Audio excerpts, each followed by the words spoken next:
Hello বন্ধুরা, welcome to Sutapa's রান্নাঘর। আজ আমি তোমাদের এই গরমে পেট ঠান্ডা রাখতে লাউয়ের একটা রেসিপি করে দেখাবো। রুই মাছের মাথা দিয়ে লাউয়ের ঘন্ট আমি কি করে বানাই সেটাই আজ তোমাদের সাথে শেয়ার করব। তাহলে চলো রেসিপিটা শুরু করি। এখানে আমি একটা ছোট লাউ কুচিয়ে নিয়েছি, চোকলা ছুলে এইভাবে কুচিয়ে নিয়েছি, এইভাবে কেটে নিয়েছি দেখো। আর মাছের মাথা নিয়ে নিয়েছি, এখানে একটা গোটা রুই মাছের মাথা নুন হলুদ মাখিয়ে রেখেছি। এবার প্রথমে কড়াইতে 3 চামচ সর্ষের তেল দিয়ে দিয়েছি। এবার এই তেলে মাছের মাথাটা খুব ভালো করে ভেজে নেব। একটু ঢাকা দিয়ে ভাজবো যাতে তেলটা না ছিটকোয়। একটু লালচে করে কড়া করে ভেজে নেব। তো ঢাকা দিয়ে দিলাম। এক পিঠ ভাজা হলে আরেক পিঠ উল্টে দেবো। তো দেখো একটা পিঠ ভাজা হয়ে গেছে, আমি আরেক পিঠ উল্টে দিলাম, আবার একটু ঢাকা দিয়ে দিলাম। দু পিঠ খুব ভালো করে ভেজে নামিয়ে নিতে হবে। তোমরা যারা আমার চ্যানেলে নতুন বন্ধু আছো তারা অবশ্যই আমার চ্যানেলটা সাবস্ক্রাইব করে দিয়ে আমার পাশে থাকার অনুরোধ রইল। আর রেসিপিটা ভালো লাগলে লাইক শেয়ার কমেন্ট করতে আর বেল আইকন প্রেস করতে কিন্তু ভুলো না।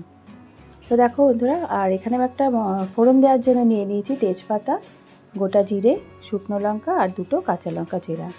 আর এখানে মশলা লাগবে আমার নুন পরিমাণ মতন, হাফ চামচ হলুদ গুঁড়ো, হাফ চামচ লঙ্কার গুঁড়ো আর 1 চামচ জিরের গুঁড়ো। এটা আমি একটু উষ্ণ জলে ভিজিয়ে রাখলাম। এদিকে মাছের মাথাটা খুব ভালো করে ভাজা হয়ে গেছে। এবার এটাকে আমি তুলে নেব। দেখো এইভাবে আমি কড়া করে ভেজে নিয়েছি। এবার মাছ ভাজার ওই তেলটাতেই প্রথমে আমি ফোড়নটা দিয়ে দেব। তো জিরে, শুকনো লঙ্কা, কাঁচা লঙ্কা আর তেজপাতাটা আমি দিলাম। একটু ভাজা ভাজা করে নিয়ে যখন একটা সুন্দর গন্ধ বেরোবে, যে মশলাগুলো আমি জলে ভিজিয়ে রেখেছিলাম সেইটা মিশিয়ে দেবো। এবার খুব ভালো করে কষিয়ে নিতে হবে যতক্ষণ না পর্যন্ত মশলা থেকে তেল ছেড়ে উঠছে। মিডিয়াম ফ্লেমে আমি মশলাটা কষিয়ে নিচ্ছি। তো দেখো তেল ছেড়ে দিয়েছে মশলা থেকে। এবার আমি এর মধ্যে ভেজে রাখা যে মাছের মাথাগুলো আছে সেগুলোকে দিয়ে একটু কষিয়ে নেব। এবার অ্যাড করে দিচ্ছি ভেজে রাখা মাছের মাথাগুলো। এগুলো আমি খুন্তি দিয়ে একটু ভেঙে দিয়েছি, খুব বেশি ভাঙিনি, একটু জাস্ট গুঁড়ো করে নিয়েছি। এবার খুব ভালো করে মশলার সাথে কষিয়ে নেব। তারপরে আমি কেটে রাখা লাউটা অ্যাড করব। তো মশলার সাথে ভেজে রাখা মাছের মাথাটা খুব ভালো করে মিশিয়ে নিলাম।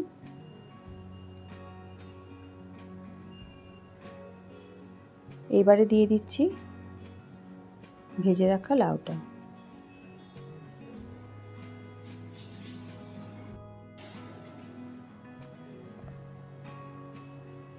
লাউটা দিয়ে খুব ভালো করে মিশিয়ে নেব। মিশিয়ে তারপরে ঢাকা দিয়ে দেব। কোনো জল কিন্তু আমি অ্যাড করব না। এই লাউ থেকে যে জলটা বেরোবে তাতেই কিন্তু খুব ভালো করে সেদ্ধ হয়ে যাবে। আবার অনেক সময় লাউ থেকে জল ওঠে না, তখন তোমরা সামান্য একটু গরম জল চাইলে অ্যাড করতে পারো।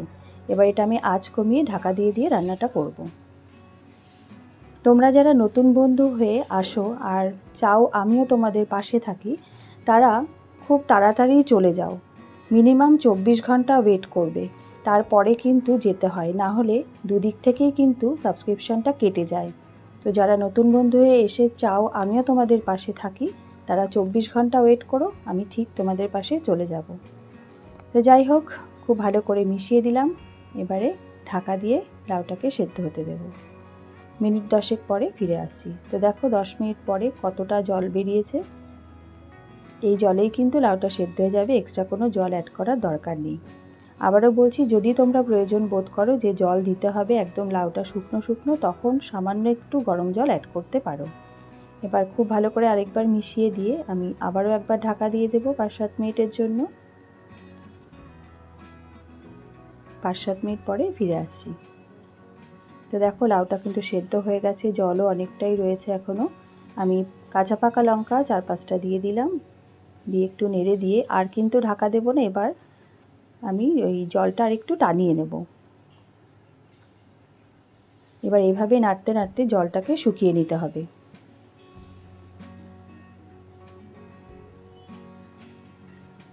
তো দেখো জলটা অনেকটাই শুকিয়ে গেছে। এবার দিয়ে দিচ্ছি হাফ চামচ গরম মশলার গুঁড়ো।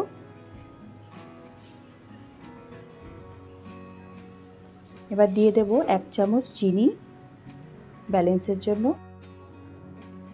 আর দিয়ে দেবো একটু ফ্রেশ ধনেপাতা। ব্যাস আর কিছুই দেবার নেই। এবার খুব ভালো করে মিশিয়ে নিয়ে মিনিট 5 আরও রান্না করে নিয়ে আমি নামিয়ে সার্ভ করে দেব। তাহলে দেখলে তো বন্ধুরা কত সহজে চটজলদি কিন্তু এই রেসিপিটা বানানো হয়ে যায়। তোমরা অবশ্যই বাড়িতে বানিয়ে দেখো, আশা করি তোমাদের ভালো লাগবে। আর যদি ভালো লাগে তাহলে কিন্তু একটা কমেন্ট করে আমাকে জানাতে ভুলো না। তো দেখো মিনিট 5 রান্না করে নিয়েছি, জলটা শুকিয়ে কিন্তু তেল ছেড়ে দিয়েছে। এবার আমি নামিয়ে সার্ভ করে দিয়েছি। তাহলে আশা করি আমার আজকের ভিডিওটি তোমাদের ভালো লেগেছে। দেখা হবে আগামী পর্বে নতুন একটি রেসিপির সাথে। তোমরা ভালো থেকো, সুস্থ থেকো। ধন্যবাদ।